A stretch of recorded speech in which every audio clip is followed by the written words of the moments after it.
When persons know your business, it better be good business to know about you, eh? Because when they start to talk, you could be trembling. I wonder if they can talk or everything. Kathy has been my friend for a number of years and part of my family. Good afternoon to you all. I thank you again for inviting me. I'm really very nervous. As I would say, I don't have it all together, but together we have it all, right?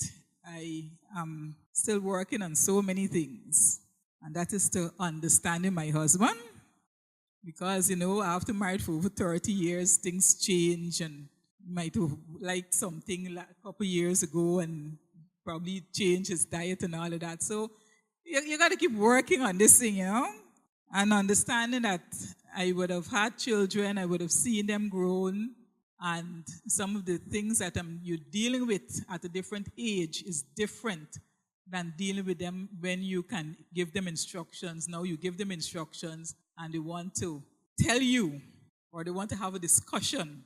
Like this morning, my eldest daughter was here, and everybody said, well, you really did a good job.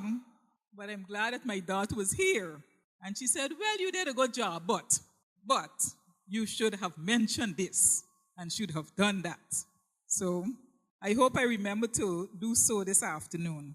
I'm asked to speak on imparting values, life skills into your children, teaching your child life skills. Let me read Proverbs 24, 3 and 4. And it said, by wisdom a house is built, and through understanding. And through understanding, it's established. Through knowledge, its rooms are filled with rare and beautiful treasures. And I want to say to you, those treasures are not so much your nice centerpieces and things like that, but your treasures are the people who dwell within that home. If you can see them as treasures, then you will treat them as treasures. If I was to put a theme to this, I would say, time spells love. Time spells love. Because everything that I'm going to say, if you do not have time to implement it, it would not be worthwhile. We take time to train ourselves up for our career. As Kathy mentions, I'm an artist, and I trained. And I'm sure that those who are doctors and every profession, you spend time. Even if you did not have to do that, but you had time in school. You went to nursery, you went to primary, you went to secondary school. And it wasn't a case where you were delinquent because you would not graduate. It's a case where your parents ensured that you went every day because they knew the benefits of school. Then why do we think less of the most important assignment given to us by God to raise our family, that we need to say to them, I'll do this when I get time. We're going to do this when we get time. And we do not make the time. And we do not decide that this is our family and this is the most important thing that God has given to us. And so we have them like an afterthought. We cannot impart to our families what we ourselves do not have. And for those who are planning a family, I want to say to you, that's just how you take time to ensure your color scheme is well coordinated, your bridesmaids and all of that walk in the right order. You should indeed plan for how you're going to spend time with your family and each other. It is something that needs to be understood from the beginning. When the children come, you should just not think, okay, they're here. Their care is going to bring them up. God gave the children to you, and you have the first jump on them to impart the values that God has given to you. So why do you think anybody else could do it better?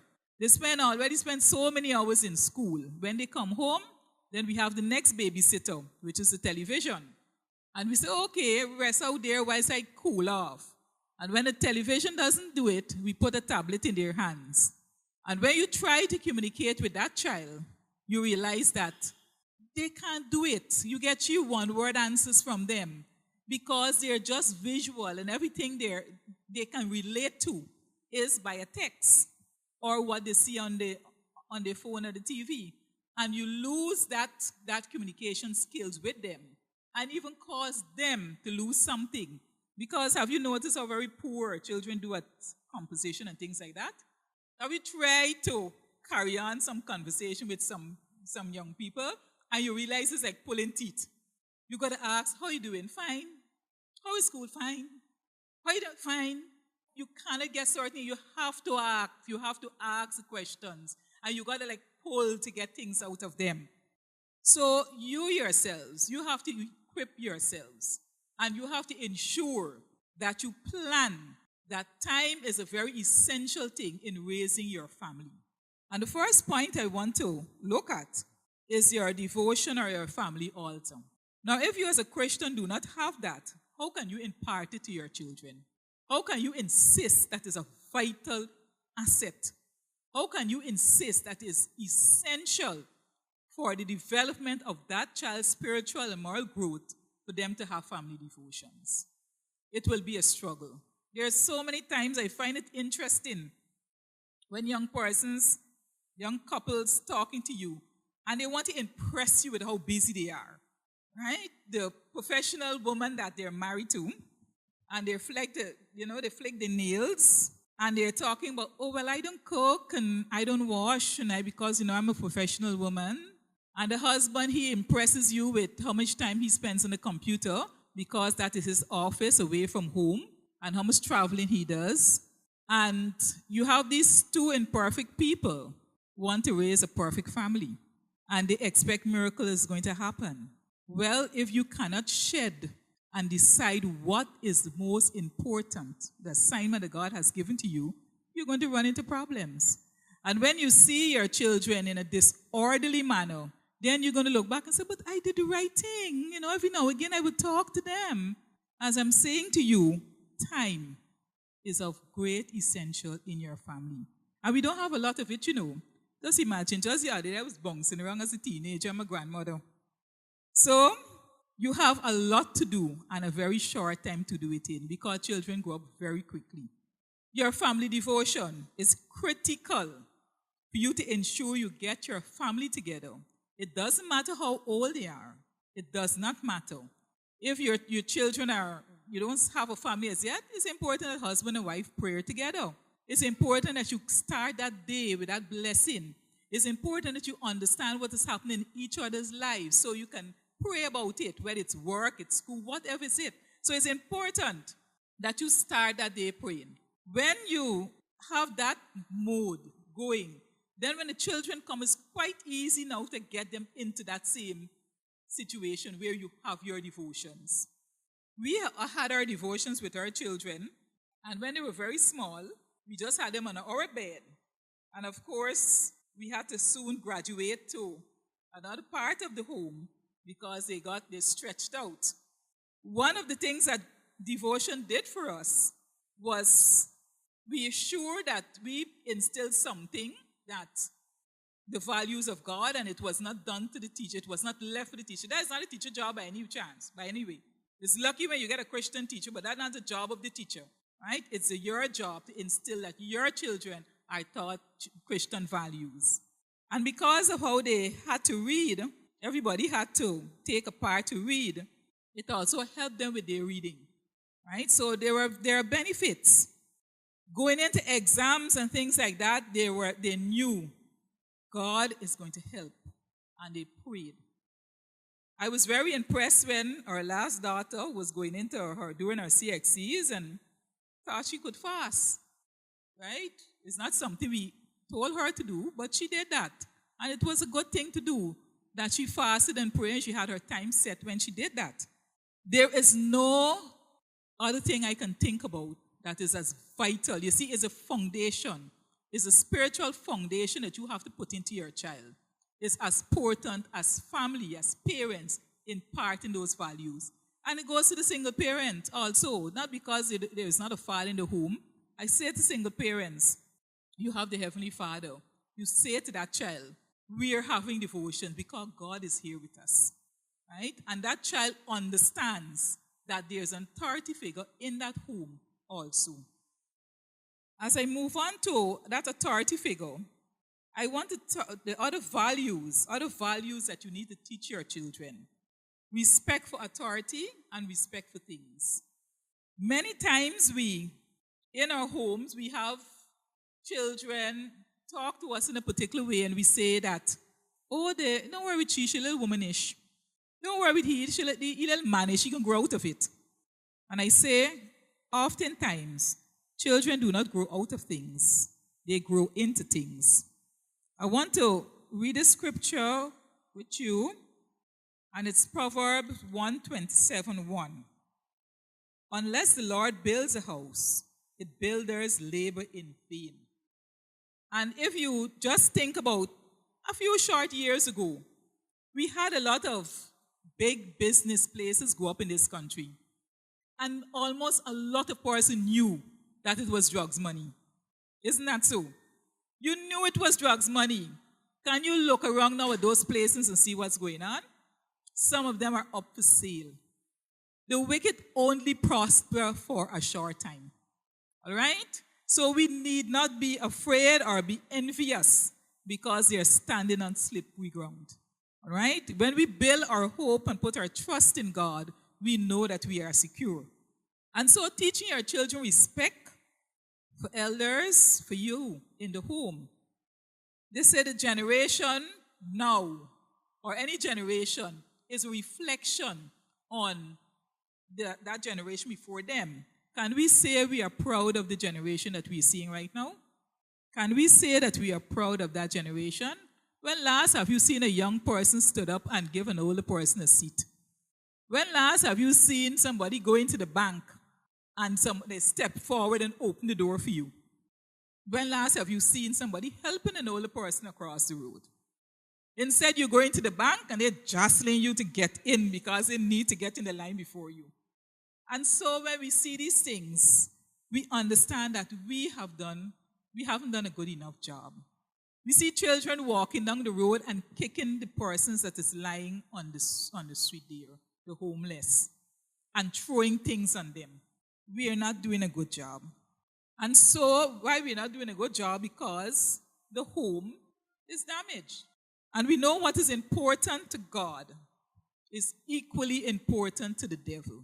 And if the home is a greenhouse of society, it's a place where we send off the next generation, what do you think will happen?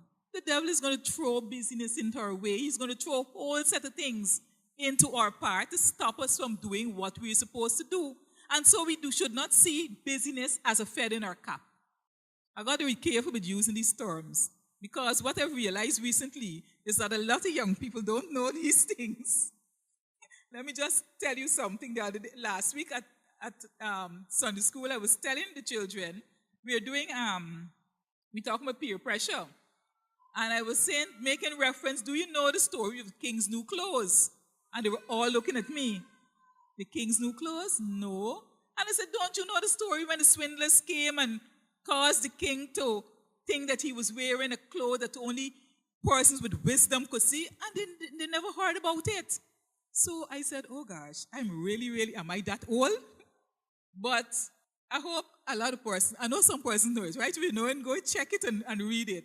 But that's why I got to be careful and use some terms. We realize some young people don't know what is it you're talking about. It's not that you're very old. It's just that the generation gap has widened because of the social media.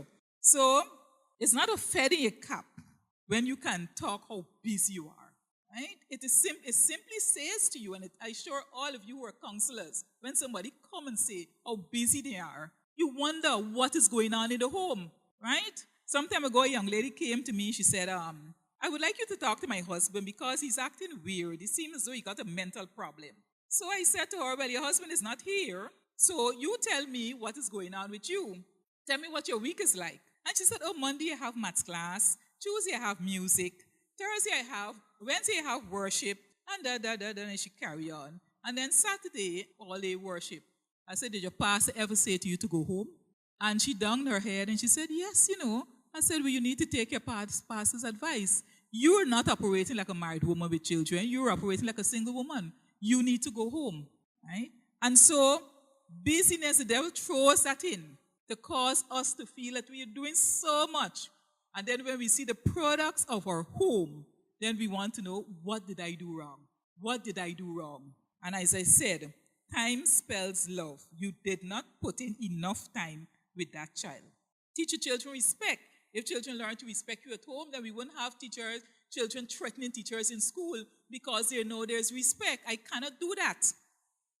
Teach them respect for older persons. Teach them respect for things. We tend to feel that, oh, we always could get a boots. Children go into places and damage furniture and all these things because they don't know any better. Have you had somebody come to your home? You see somebody come into the home and they come with the children and you say, oh gosh, oh gosh. Because when the children come into your home, they're jumping in your chairs, they're running and collect your remote, and they're just up and down. And all you're doing, you can't concentrate on anything. You're just looking at these children don't break something or anything. And you're so uneasy. Now, if you teach your children respect for other things, for persons' things, and teach your children respect for us in the home, they would not do that. And so it's important that you see your things also as valuable. Teaching, it seems as though good morning, good afternoon, excuse me please, are old-fashioned. It seems as though for persons to say thank you and for you to call older persons either miss or mom or auntie or whatever, those things are old-fashioned. But when we look at our society today and you're walking down the road and children are cursing, you're walking down the road and a car almost brush you past because they can't wait. They need to get where they're going quickly. Then we realize that we are really in trouble in this society. We are really in trouble. Or when young people can just rob other persons of their pension, we are in trouble. And why are we not being concerned with we are those products? And I'm sure that some of those young people that we would have had rub shoulders with. So we have got a lot to do. And as I said, all of this starts in the home. If we don't know how to do it, we have reference points. You know, a lot of things I honestly don't know, and I still don't know a lot. But I looked at how persons did things, and that is why your life, the things that you do, and how you carry yourself is really a reflection on the Lord. And I remember looking at people and seeing what they did and felt, I would like to do that. I would like to look like that. I would like this. And I started to just look at these people, and especially in terms of how some elderly women carry themselves, you know? And I just started to pattern myself from that. A lot of the things that the social grace is not things I learned from books. It's things that I actually saw persons doing. And it looked well, and I felt that I needed to impart that into my children. Teaching your children your homemaking. It is not just for the girls. It is not just for the girls. Your young men need to learn to clean, and they need to learn to cook. Right? It's a life skill that do not go out of style. Once you're living, you have to eat. And so why should you not learn to cook? It's a value that you take into your marriage life also. Things might not always be well with the wife. And so when the husband cannot cook, you know what you're going to eat? Chinese. Right? So teach your children those core values. Cooking, cleaning, respect for siblings. Respect for siblings. Respect for the authority figure in the home. As I mentioned this morning, if the parents are not there, the older sibling is responsible. And they must not be threatened in any way. Well, you're not me mother, you're not me father, you can't tell me this and you can't tell me that. They must know respect. Because that person's in charge. You see, if they don't honor that older brother or older sister, they're not going to honor teacher. Because they're going to say the same to the teacher, you're not my mother and my father, so you can't tell me anything. And they're going to say they're going to go to a job and they're going to feel they're going to be disrespectful to the boss. And that is why I find a lot of persons keep job hunting or job hopping, because they cannot put down roots because nobody must disrespect me. But they disrespect others. And they expect persons to accommodate them. These are values that is not taught in the home. Now if your child come home and tell you, Miss did me something, and you put on your clothes and you go and you fire up in front of the miss, what are you teaching that child? What are you teaching the child? I'm not saying that teachers are always right, but I'm saying your approach to that particular issue is going to teach that child how to deal with conflict. All right? How to deal with conflict. You go to the teacher and you ask. And you hear what are the issues. And if your child is wrong, it's only right that you correct that child in front of the teacher. Right? And I would say if that teacher is wrong. I remember having an issue like that, and the teacher apologized to me. Right? She said, I did this thing, I hit the child, I lashed the child, but I was really, really so, well, not particularly upset, but she was disappointed because my daughter got 98%, and she wanted her to get 100%. And so my daughter up to this day talk about that teacher who gave her this lash for getting 98%. So we have to understand how to deal with things. Now, if you produce a child that is well-rounded, the school will not have all these issues. Sometimes I go to schools and the head teachers are just dealing with a whole lot of social issues rather than teaching the children because they don't know what to do. The parents just give it up. So it's our responsibility at home to teach our children. Teach your children about carrying them their personal hygiene. Huh? And you don't have to get money to do that. You don't have to ensure you get a whole lot of deodorant and all that. Let me tell you something. An older person, not even older person, young persons are knowing how valuable lemons are. Lemon skin, how valuable they are. You throw them in your wash, you use them on your arm, it keeps your arm clean, and you don't have that boom of a smell. You teach them about bathing. You teach them about brushing their teeth well. And let me tell you, your children are smart. So when you go home, sometimes my children, and you leave them to do something, and you come back and you say, well, bathe your skin. And you ask, did you bathe? Yes. Well, I learned afterwards to say, how did you bathe? Did you actually throw water on your skin? And then they would say, no, I bathe in the Spirit. So you have to know what to ask. You learn as you go along, right? You learn as you go on. Did you bathe in the Spirit or did you bathe with water and soap? Ask them. In this day and age that we are living in, it's important to identify God made a male and a female. All right? And nothing else is acceptable. God made a male and a female. And so in your bringing up your children, you need to establish that also. I'm not saying that I saw somebody beating a person who is gay, and I was really, really thinking about that because as a human being, right, we're not to treat them like that. But we must understand who God is and what He created. And He created a male and a female. And so that is what we must teach our children.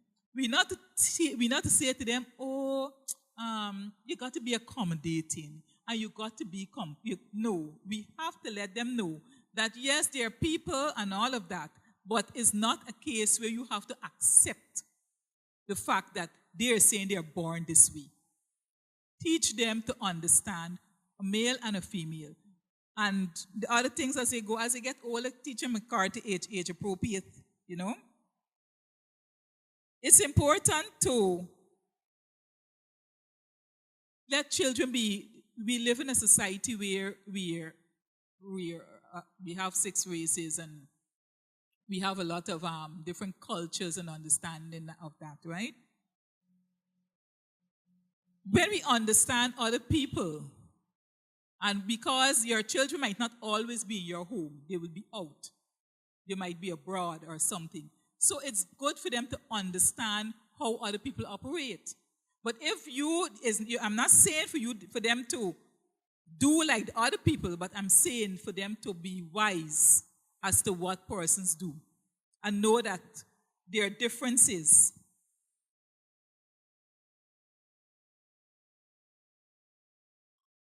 Let me give you this other scripture. And it is Proverbs 14:4. And it says, where there are no oxen, the manger is empty. But from the strength of an ox comes an abundance of harvest. It seems strange, but listen to it carefully. Where there are no oxen, the manger is empty. But from the strength of an ox comes an abundance of harvest. Now, if you don't have that strength and that person who can hold things together in the home, the devil is going to walk through and he's going to rip havoc. One of the things you need to ensure that in your home, there's somebody who takes responsibility for certain actions. If that doesn't happen, then your harvest, the ox is that plows and all of that. In the absence of that ox, you don't get a proper field.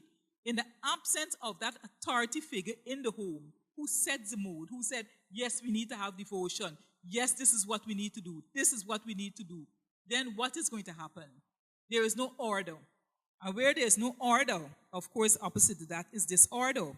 So when children go into a setting where they need to be disciplined, they need to do certain things, they cannot handle it. Life skills, your life skills are those values that is going to take you through life. And so the skills also that you acquired, they will not be wasted.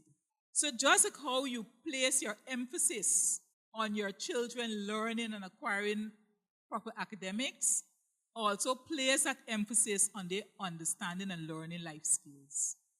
As I mentioned, it's really a problem when a child goes away on a scholarship and that child doesn't know how to cook.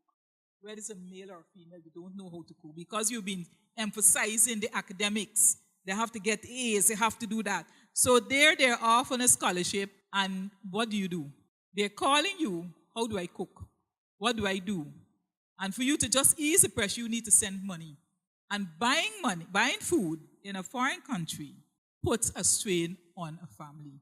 When you teach your child to do little things in the home, they will take that same thing out and will be able to save and able to manage the resources when they go outside. Baking and cleaning and cooking, very important. No, you have persons here who would have gone away on scholarship and all of that. And they can tell you, it's important to know that. I remember my daughter thinking, I cannot live with certain people when she was studying because they just don't know how to clean. They don't know how to do certain things. And your child could become a liability if they don't because they're dependent on somebody else. But these skills and values that you're imparting in your child is to what end? What end do you want that child to achieve and to move on with these things? And I'm saying giving flight because our children are not our own. God has given them to us for us to give back to Him so that He can use them as instruments of change in our society. And so when we are training them, when we train them well, we are preparing them for a society out there. Someone said, when you educate your child, you mind them once. When you don't, you mind them twice. Because when there are certain values, they don't have to keep coming back to you. And you find you always got to go putting your hands in your pocket and helping them out and doing, because they don't have what it takes to stand on their own. And so when we train our children, we also train them not to stay under us, but for them to go out and build their own homes and infect society. When we do the job well, it with a certain amount of pride and that we see them go out there and make changes. One of the things that we love in our homes over the years, we like graduations. Graduations say to my husband and I, we are finished with this phase and we can move on. Where we had a big sigh of relief sometime during September when we said, you know what? This is the first time in how many years we did not have to buy school clothes. First time in years, and we were this was a good feeling, you know? We did not have to go out and buy shoes and bags and books.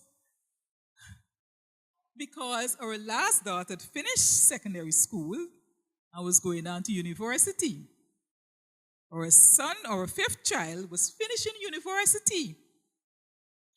And our fourth child was coming back from Trinidad. And so it was with a sense of relief that you began to feel. And so it's a good thing. It gives you might wonder, when I put in all this work, what are my benefits? Let me tell you, you're getting plenty money, right? If it's that you want to look for. That because that is not going to bring you the happiness as seeing a child prosper, Yes, the money can come and all of that. But there's a greater sense of satisfaction you get when you see that child graduate and you see that child working and that child is making a positive contribution to society. They ain't got no money that can cause you to feel the way you feel. And listen, we have gone to quite a few graduations, yeah? And we always turn up. Even Kathy then just turn up to the graduations, huh? And so we have a few coming up. My son, he's graduating next month. And then we're going to look forward to the last coming through, right? And we are looking forward to it. We went up just about a week or so ago to our son's graduation from you were in. And let me tell you, it feels good. So put in the work. There are benefits. And you know what greatest benefit is? Your heart. They say when your heart is troubled, you see it on your face. And you're troubled. But when your heart is at ease, some persons tell me I look young, right? All right. So you're giving flight. You're preparing your children for flight. You're preparing them for God to say, I'm going to take this young man and I'm going to place him in this particular, the Ministry of Education needs transforming. They need some light. And because I have done this job, God knows it's going to reward him. That we say promotion doesn't come from man, it comes from God. And because you have done so well, God is now going to promote you. And he's going to put you in a place where we expect you to bear light. Where we expect you to be light. And so when you don't, when you fall into the system and you don't bring change, it's disappointing not only to God, but your Christian people who know that they're supposed to be a Christian person. And so let us not be ashamed of our testimony. Let us not be ashamed of our lack. Persons feel, well, I'm working now, I got to get a lot of money because I got to get this and I got to get that. God takes us through a process, not in order for us to be big in ourselves, but for us to know that he is God and he brings us through, right? When I think of my $1 million babies, truly, our children are $1 million babies, and I don't have $1 million. So I know that God is the person who was in charge and who provided. You understand? And so let us ensure that what we give our children, God can take and use. He can use to bring honor and glory to your name, to his name. It's important. And you know when we celebrate, we all celebrate. Because when I hear every now and again, I would listen to what's going on in this assembly here. And when I hear about some of the achievements, I feel good. Somebody told me about Brother Harold's son who went into the army or something like that. I felt good about it. Sister Lisa told me about it. It is good. It's the entire community, Christian community, celebrates because we know that this is somebody that God has raised up. And so we should not be afraid to celebrate our young people. Let them know that we are proud of them. And let us congratulate them. We know the scripture well, train up a child in the way that he should go. For when he is old, he will not depart. And as I said, training takes time. We cannot expect the desired results. No student here can say to you that they get the desired results if they do not put in the time. When you see they come with the C's and the D's, they know to themselves what they're expecting. Now, let me make a point here. Our children are different. And we must celebrate the fact that they're different. And we might very have a high fly in the family. We might have one that doesn't do so well. But it's how we deal with those things. It's not to make that child feel, well, you got to measure up. You got to do that. You got to do that. That child should be able to develop at their own pace, with us giving them the encouragement and the support that is needed. Not instead to say, you're not doing this and you're not doing that. You're supposed to do that. Because children develop differently. And when we understand that, we're going to give them the support. So if you have a child that is not doing as well as they should, you're supposed to give them the support. You're supposed to give them that encouragement, not to make them feel any less. Of course, there are some children you know has the potential, but they might be lazy. It's also your job to push them. It's your job to ensure, and you need to discipline them. Well, you don't do this, you don't get here.